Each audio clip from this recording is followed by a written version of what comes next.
everyone. I am so excited because today I am speaking with author Wendy Wax, and we're going to be talking about her newest book out this week, Best Beach Ever. Are you guys loving these beach books? I mean, they're just coming really fast, and I am so excited that I got to meet her. This is just, the perfect book to take out to the beach. It is, it's not a short read. It's like 400 pages, but like I said, it is really, really worth it. I mean, it is amazing, and sometimes I don't want to read a book that I'm going to read in a day. And some of you can read 400 pages in a day. I cannot. So I want to take a book that I can read for a couple of days and sit on the beach, and this is the book for you.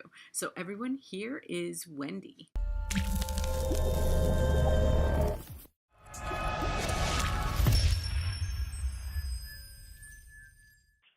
Hi, everyone. I am so excited because I am speaking with author Wendy Wax, and we're talking about her book that's going to be coming out this week when this video is released, and it's called The Best Beach Ever. And there are beach books, and there are your beach books, Wendy.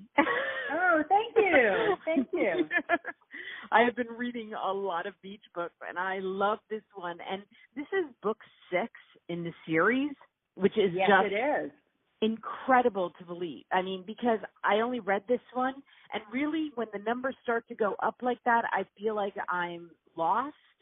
But you did such a good job that making this a standalone too, that if you have not read her other ones, you can easily pick this one up. But I have to say, on my bucket list are 1 through 5. Well, thanks. It's so funny because I think, we all try. I know I tried very hard to make sure they can stand alone as these characters have been growing and evolving. But, but I know what you're saying. And as a reader, honestly, my publisher will just hate that I'm saying this, but, when possible, it's always wonderful to start at the beginning if you can and work your way up. But, did I really just say that? Yeah, well, but you know what? It's so true. I really, I hate that it was, that I didn't have the time, because I was like, our interview's, 2 days away. Sure. There's no way I'm hitting 5. What? You can't do that in 2 days? Oh, come on, Michelle. I'm sure. You just didn't try hard enough, I'm sure. But these characters, I mean, it's so hard to write a book with these, there's basically 6 strong characters to get them down and have people not be confused. Now, in book 6, if everybody's been following along, they know them very well.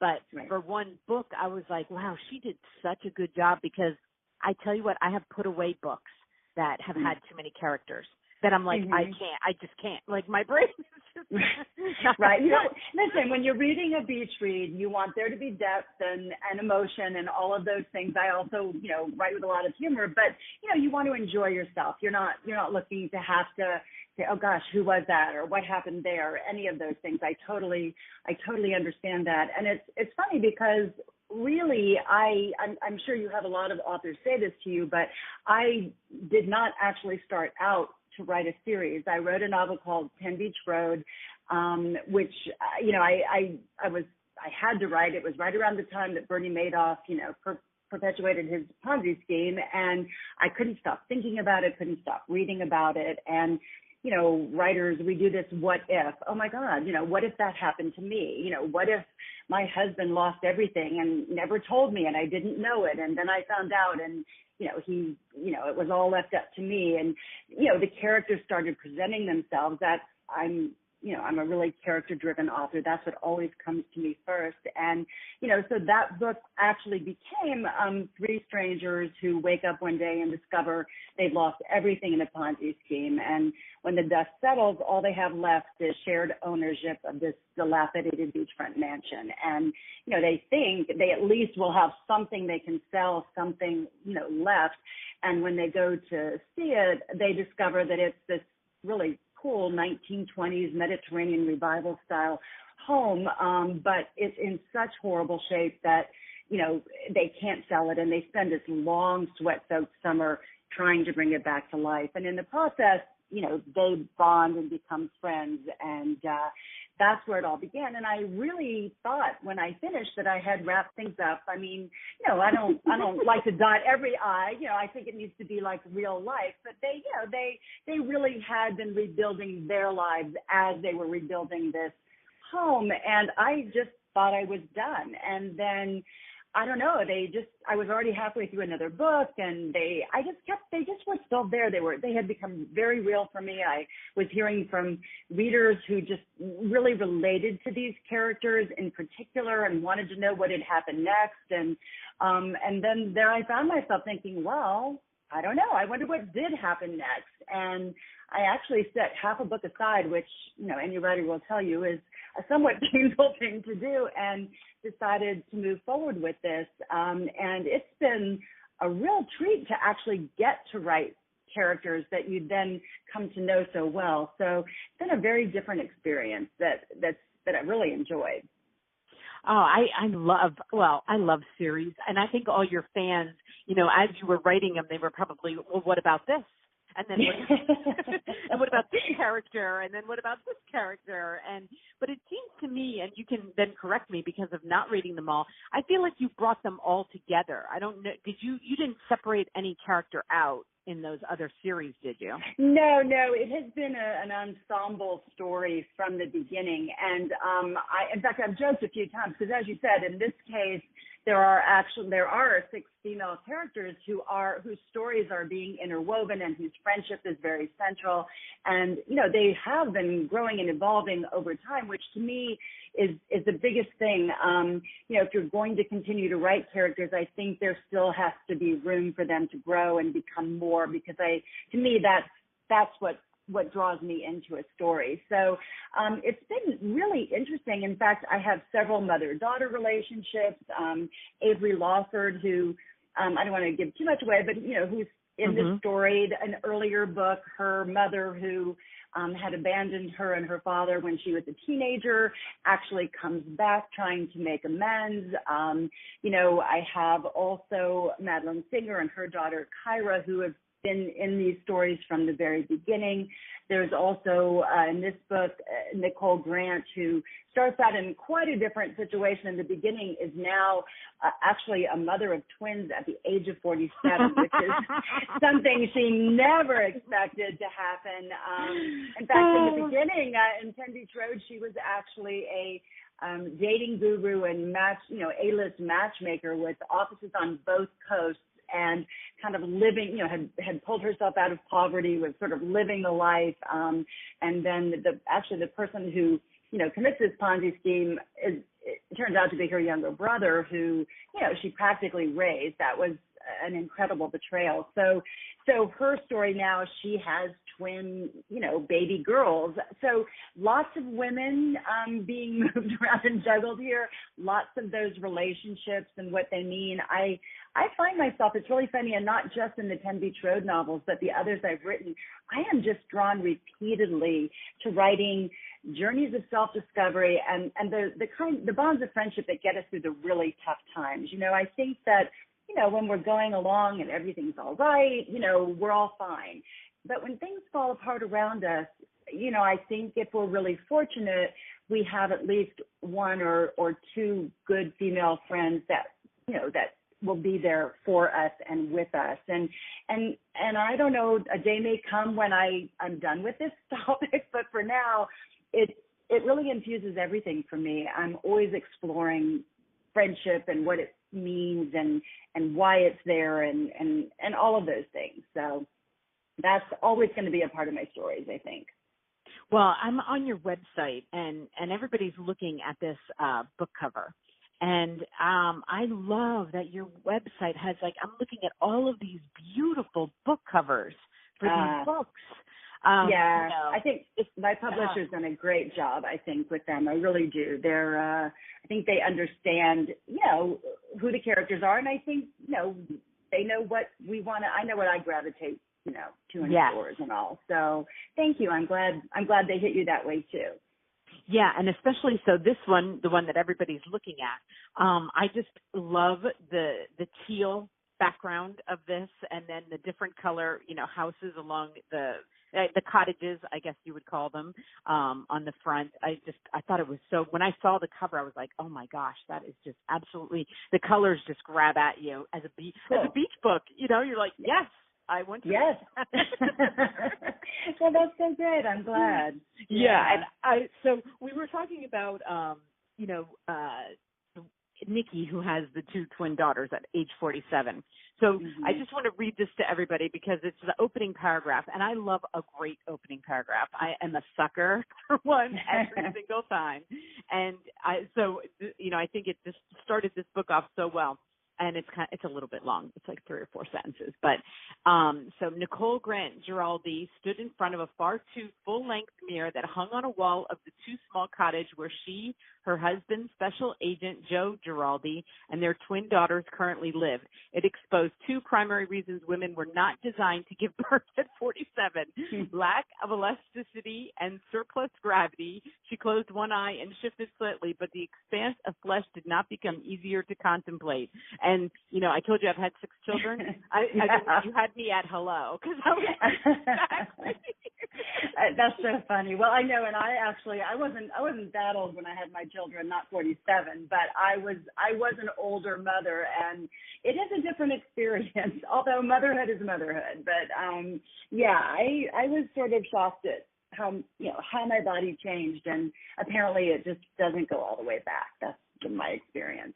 Well, it was always the pressure for me because I had children in my 20s and then in my 30s, early 30s and then late 30s. And, as you get old, your 20s, no big deal, okay? You have a baby, you can get it, very quickly. But I was shocked, you get to your later 30s, okay? Yeah, it's different. And all of a sudden it's not that easy to get your body back and you feel the pressure and, she kind of goes through that where she's feeling that pressure to, right. Somehow gain it back. And, and you hit on a spot that all women can relate to, even if you've had them earlier. Your body changes. I mean, it just does. And and your life changes forever and all. Yeah. And I think that's the thing. I mean, you experienced it in your 20s and 30s. I think, I was in my late 30s when I first, actually I was 30 when I got married. I was, I think 30.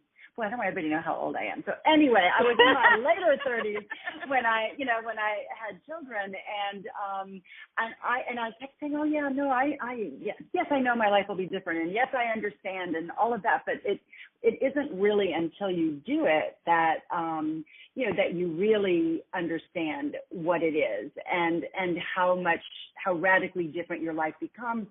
How crucial these people you brought into the world are and always will be. I mean, that intellectually, but I think until you've experienced it, I wasn't totally ready for the cosmic shift that my life took. And it took me a while to get used to it.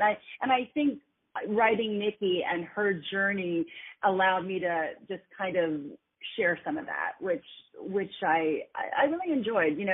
Each of these characters for me represents different things, different experiences. I'm sometimes shocked as a writer at the things that I never think of myself as particularly observant. I think, writers are supposed to be noticing everything and, knowing they're going to use that. And I'm not like that, but then I'll be writing and something will come out and I think, oh my gosh, that was like 30 years ago. And I didn't even remember that I remembered it, but everything's in there. And it can be shocking what you've been holding on to all this time. That's all I'm saying.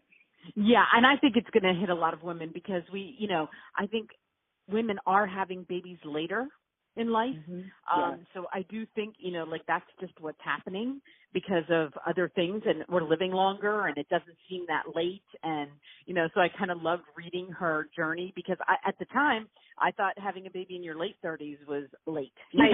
Right. Well, they just keep pushing that envelope. But, it's funny because she is, of course, dealing with that now. Madeline Singer, who is really, she is that glass is half full in the series in general. She is the mother of the group. I think she is in many ways what has, in 10 Beach Road, she was that person who really had her back to the wall and needed to save her family and everything else. And she'd been a full-time homemaker her entire life. She never expected to step anywhere out of that. And she really has to grow and evolve in order, to be there for her family and everything else. And she's the one who actually in 10 Beach Road first comes up, and they are manually, trying to renovate this home, Bella Flora, which becomes very central to all of the stories. And the funny thing about that is my husband and I, our family, we are not allowed to own tools because we require, we really don't. We require medical attention after we use them. So it was a great irony to me that I had come up with this idea and this house was going to be central to the story, and I fell in love with all these Mediterranean revival style homes, which are on the west coast of Florida, where I grew up, and past the grill and the beaches and all of that. And I was all excited about this story, and I kind of got the go ahead, and I'm writing, and all of a sudden I realized that I'm going to actually have to understand how this renovation would take place and all of that detail, which frankly I hadn't even thought about. That was when I became heavily addicted to HGTV, which I continue to be addicted to today, because I really and YouTube and everything else. Everyone I knew who had ever held a hammer just sort of learned to run when they saw me coming, because I really didn't know any of those things. And I was all focused, I was very focused on the characters and what would happen and what this house meant to everyone and why it was so important. But, the realities, I think, when you're writing a novel, contemporary or otherwise, I was a journalist in my first career was in radio and TV. I was a journalism major in school. I feel like, I need to know what I'm talking about. I don't have to be the expert, but I certainly am not going to pretend, you can't write a renovation if you have no idea what they would be doing at what point. I mean, you just can't, I can't do it. So, yeah, I've learned a lot of things along the way. I'm still not handy, but I can talk about it very knowledgeably. That's awesome. It was fun. Yeah, and this book picks up after the reality show Do Over, which you were talking about, like HGTV. So that's where you kind of got the idea that this would be, a reality show. And that's really why I want to go back and read them, because I want to read about it. I want to experience it. I hope you will, because really, initially, it was actually meant to be a renovation show, period, called Do Over. And of course it applied to them as well as, to the houses and that sort of thing. But the whole idea was they were going to shoot, renovation. And it's in the second book, it's called Ocean Beach. It's set on South Beach. And they arrive there, thinking they're just going to renovate this really cool Art Deco streamlined home on South Beach, for the cameras. And when they get there, the network has changed the focus of the program and turned it into a reality show, and all the cameras are aimed at them. So that was never their choice. It was not what they wanted, and it was really the only way, they could continue, and they all needed the show. It's very much against their will, and as the series continues, they do this house on South Beach, and the man who owns it is this older man, 90-year-old Max Golden, who's a former vaudevillian and comedian. He and his wife were the George Burns and Gracie Allen of Miami Beach, and there's a tragedy in his past and a reason he wants the house done. And then they're sent in the house on Mermaid Point. They go to the Keys, and all they know is that they're going to do something for some, well-known person, but the network is playing games with them, doesn't tell them who. And they get there and discover they're supposed to turn this private island of this aging, down in his luck southern rock star into a bed and breakfast, pretty much against his will.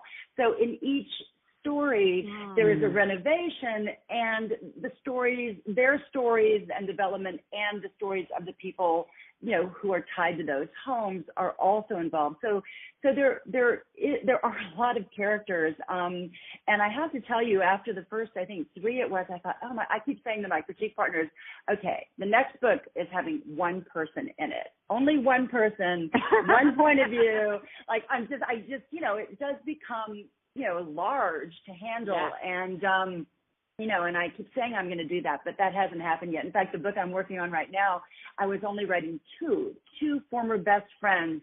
That's the story. And now, of course, one of their mothers, she had to be there. So I'm just saying, I'm not, yeah, it does. And I'm not the planner or plotter I'd like to be. I am a very instinctual writer. So sometimes I don't have a complete control over what is going on.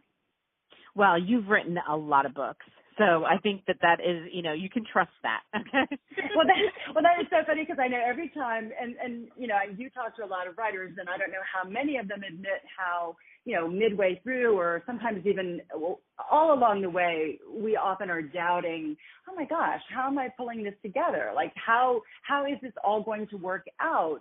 Where am I going? It just can happen in the middle. And I've been critiquing with two very fine writers for a really long time. So we're constantly having that conversation. And my husband, he's been here all the way through. This is my 14th novel. I've done 2 novellas. It's been about 20 years that I've been published. And every time he just looks at, he's a financial guy. He just looks at me. He says, well, you've done this lots of times before. What's the problem? And, you're right. I mean, the reality is every story is different and every story requires other things of you. It's not, even if you're continuing to write beach reads and primary female characters, I believe if you're doing it well and, you're not just repeating what you did before, you're trying to deliver that experience. But, each book really is different. And even with the same characters, things change and evolve, hopefully. I think they need to, as I said before. So, yeah, it's, you figure something out in one book, and the next time it's a whole different set of issues that you're trying to figure out. So, yeah. I guess that keeps it interesting, but it's, it can be stressful. Absolutely. And, I have to say that one of the things that I love about this book, too, is that it's almost 400 pages.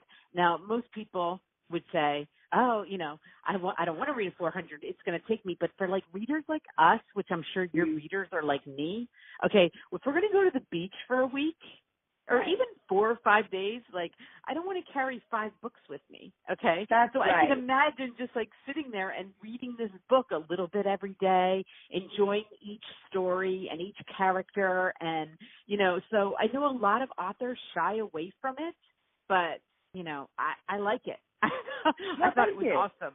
I thought it was, it was well worth it. And it was, if I'm going to read a 400-page book and I'm not entertained, I'm like, yes, do 400-page books, Well, so. Thank you. Yes, I agree. No rule is universal. And, I feel like a story takes however long it takes to tell it. At least that's my experience. Yes. But I know what you're saying, and I'm really glad you felt that way.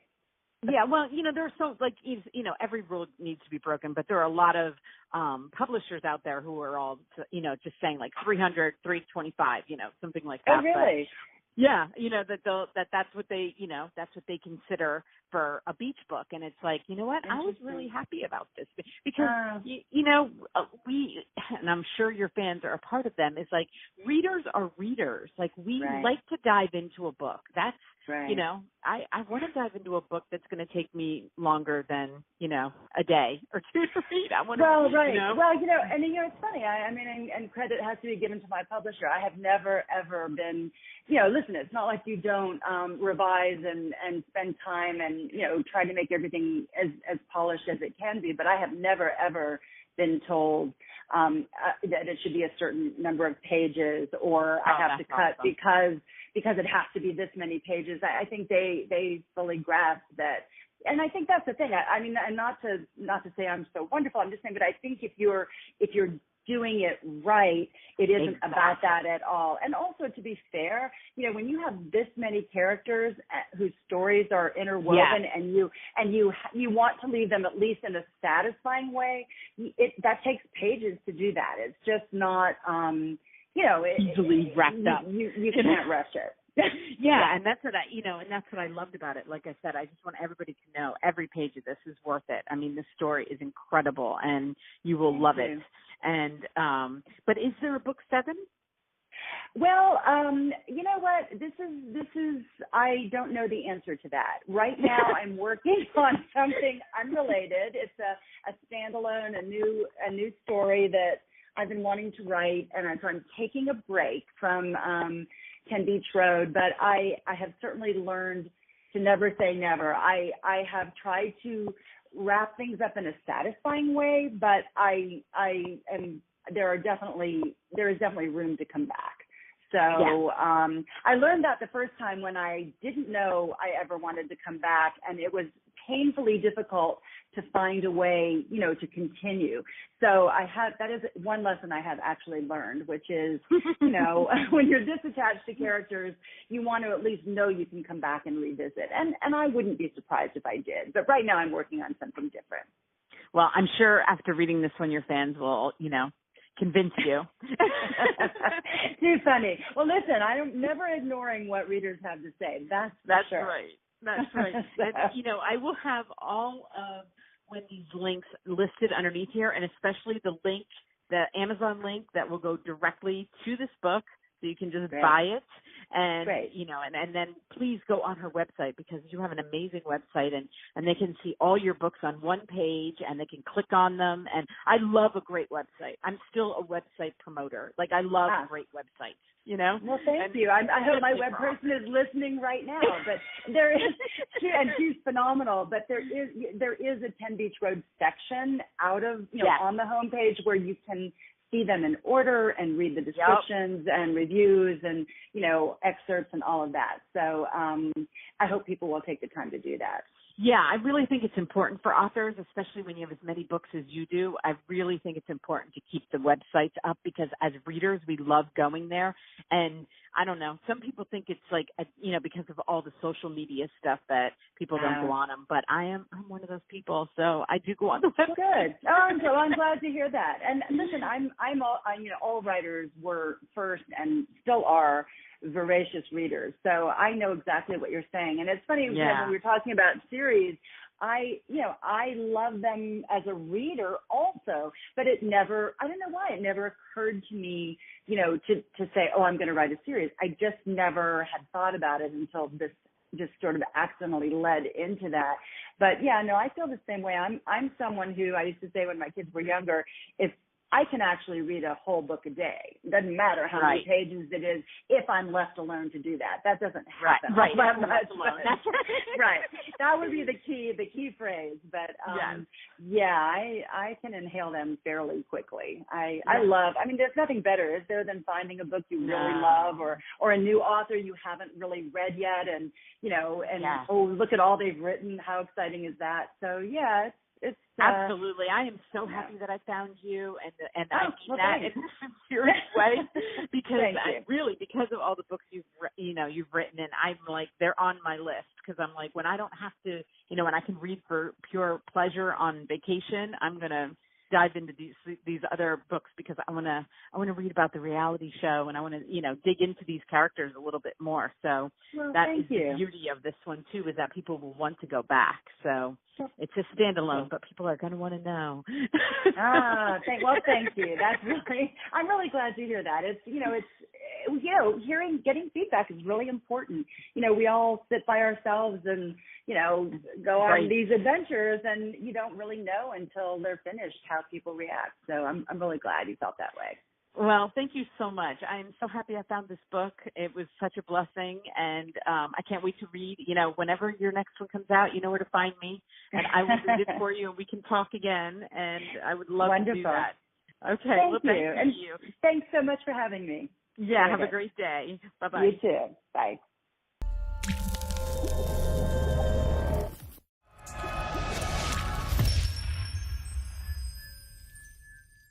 You everyone, for listening to Wendy and I talk. Wasn't she awesome? Oh my gosh, I love her. I am so happy that I got to know her, and I love her explaining this whole series of books that she writes, and I can't wait to read more of them. I'm going to have all of Wendy's links listed underneath here. And remember, guys, this week, okay, this is her debut week, and so you can get the book now and just in time for Memorial Day, actually. So everyone, thank you, and thank you, Wendy.